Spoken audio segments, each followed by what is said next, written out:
नमस्कार दोस्तों, quality control tool में आज हम बहुत इंपॉर्टेंट चार्ट की बात करेंगे, हिस्टोग्राम चार्ट। दोस्तों, इससे पहले हम लोग वीडियो में बात कर चुके हैं एक क्वालिटी कंट्रोल टूल जिसको Ishikawa cause and effect diagram बोलते थे। वो इशिकावा काज एंड इफेक्ट से मीनिंग था कि क्या कारण है वो हम लोग फाइंड करते थे, क्या उनका इफेक्ट पड़ता है वो फाइंड करते थे। ये जो कंट्रोल टूल चार्ट है, इस चार्ट में या जो क्वालिटी कंट्रोल टूल है, ये हमारे पास जो वैल्यूज हैं उनको ग्राफिकली रिप्रेजेंट करता है। अब वो कौन सी है, जो फ्रीक्वेंसी है वो कितना डिस्ट्रीब्यूट हुई, तो फ्रीक्वेंसीज का डिस्ट्रीब्यूशन जो है उसको ग्राफिकली जो रिप्रेजेंट करता है उस चार्ट को बोलते हैं हिस्टोग्राम चार्ट। ये जो चार्ट होता है इसमें जो वैल्यूज होती हैं वो न्यूमेरिकल फॉर्म में रहती हैं, जैसा इसमें मेंशन किया गया है कि it is used when data is in numerical form. और ये जो चार्ट है ये शो करता है कि जो प्रोसेस है वो कस्टमर की रिक्वायरमेंट्स को मीट कर रहा है कि नहीं कर रहा है, वो प्रॉपर है कि नहीं है, तो उन चीज़ों को शो करता है। तो वो सभी चीज़ें ग्राफिकली रिप्रेजेंट होती हैं।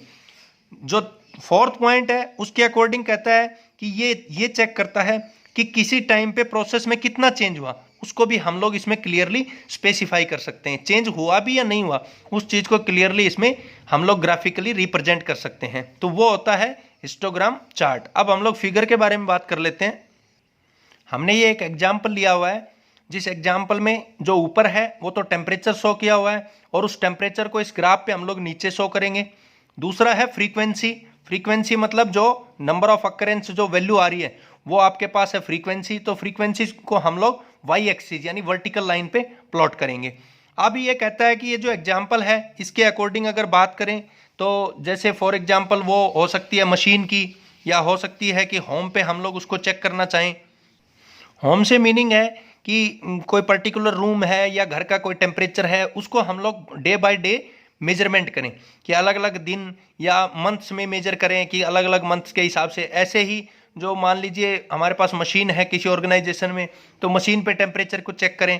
अब मशीन पे जो टेम्परेचर चेक करना है वो एक मशीन को कोई हमने ले लिया, मान लीजिए मिलिंग मशीन है हमारे ऑर्गेनाइजेशन में और मिलिंग मशीन पे हम लोग वर्क कर रहे हैं, तो आवर बाई आवर हम लोग उस पर चेक कर लेते हैं कि जो टेम्परेचर है वो किस तरह से उसमें बढ़ रहा है या घट रहा है, उस चीज़ को चेक कर लेते हैं। जैसे फर्स्ट में चेक किया कि 9 से 10 बजे चेक किया हमने उस मशीन पे, तो 9 से 10 बजे चेक कर लिया आज के दिन। फिर आपके पास वो 10 से 11 से मीनिंग है कि हमने वो 10 बजे चेक किया, फिर हमने 11 बजे चेक किया, फिर हमने 12 बजे चेक किया, फिर 1 बजे चेक किया, फिर 2 बजे, फिर 3 बजे। इस तरह से हमने वो टेम्परेचर चेक कर लिया उस पर। और दूसरा जब दिन आया तो फिर से हमने उसको चेक किया, तीसरा जब दिन आया तो फिर से हमने उसको चेक किया, वही उसी टाइम बेसिस के हिसाब से।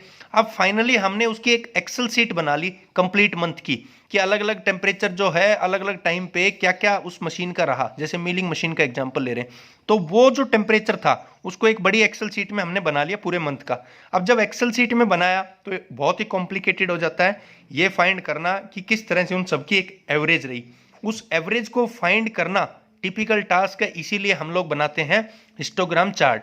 अब ये दोनों हिस्टोग्राम जो चार्ट्स हैं ये किस तरह से शो कर रहे हैं, जैसे फर्स्ट हिस्टोग्राम चार्ट की बात करें तो क्या ये नॉर्मल डिस्ट्रीब्यूशन है, क्या इसमें जो पूरा डिस्ट्रीब्यूशन हुआ है उसका फ्रीक्वेंसी का वो नॉर्मली है, क्या ये बेल शेप का कर्व बनता है, क्या ये आपके पास है, तो उस चीज़ को हम लोग कैसे चेक करते हैं।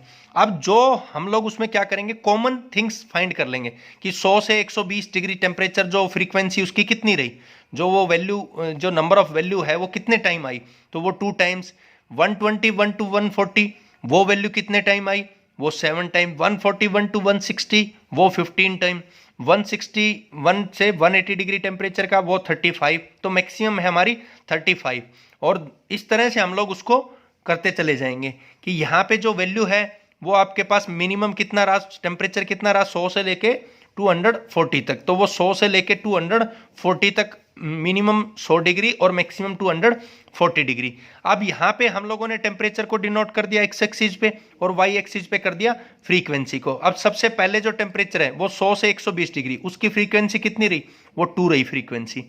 121 टू 140 डिग्री टेम्परेचर की फ्रीक्वेंसी कितनी रही, वो 7 की। नंबर ऑफ अकरेंस जो वैल्यू आई वो कितनी आई, 7 टाइम्स।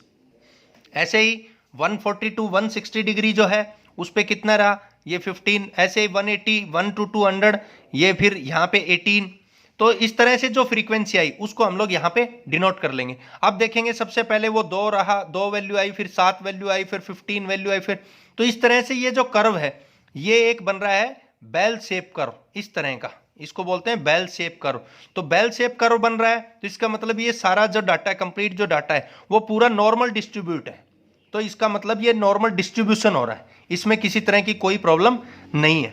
जबकि जो दूसरा है उस पर यही चीज हम लोग चेक करना चाहें तो उस पर क्या प्रॉब्लम आ रही है कि सबसे पहले वो 2 आई वैल्यू, फिर वो 4 आई फॉर एग्जाम्पल, फिर वो 6 आई, फिर 7 आई, फिर 8 आई, फिर 12 आई, फिर 28, इस तरह से ये एक इंक्रीजिंग ऑर्डर में रहा।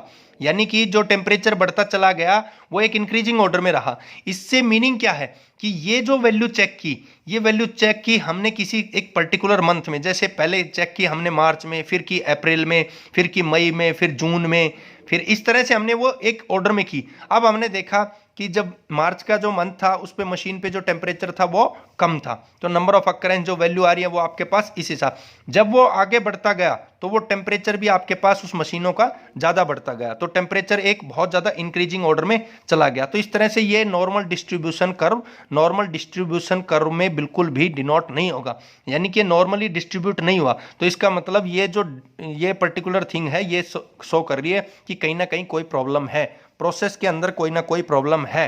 तो इसलिए उस समय हम लोग क्या करेंगे कि कुछ समय के लिए जो टेम्परेचर कंटिन्यू बढ़ता जाता है तो कुछ समय के लिए मशीनों को हम लोग बंद कर देंगे। तो ये था हिस्टोग्राम चार्ट, जिसमें हम लोग 2 जो चार्ट प्लॉट कर रहे हैं उनकी सहायता से ये चेक कर सकते हैं कि प्रोसेस जो है वो सही चल रहा है, नहीं चल रहा है, कंप्लीटली जो रिक्वायरमेंट्स है उसको मीट कर रहा है कि नहीं कर रहा है। तो ये होता है दोस्तों हिस्टोग्राम चार्ट। थैंक यू दोस्तों।